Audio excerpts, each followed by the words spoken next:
Gaston Sindimwo appears to be positioning himself in a way that raises serious questions.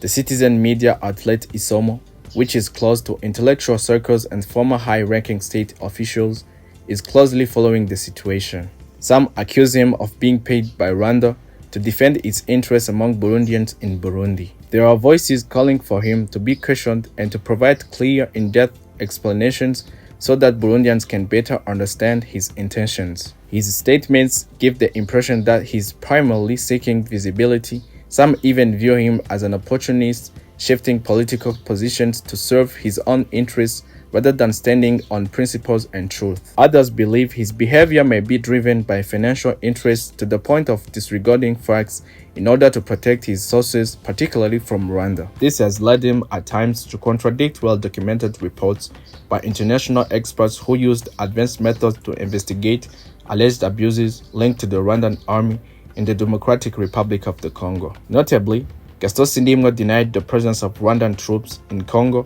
on April 2, 2026, during an interview circulated on social media. However, the interview had been recorded on April 1st, widely known as April Fool's Day, leading some to question the seriousness or credibility of his remarks or whether he overlooked well-established historical facts. Indeed, since November 6, 1998 in Pretoria, Paul Kagame himself acknowledged that Rwandan troops had entered the Democratic Republic of the Congo. Since then, the issue has resurfaced repeatedly in different forms, with armed groups often changing names depending on context and interests. For someone who has held high-level responsibilities like Gaston Sindimwo, a higher level of rigor, careful analysis, and fact-based communication will be expected. Speaking without due reflection risks undermining one's own credibility. This is why some believe he should exercise greater caution in his public statements, avoid mixing personal interests with political positions,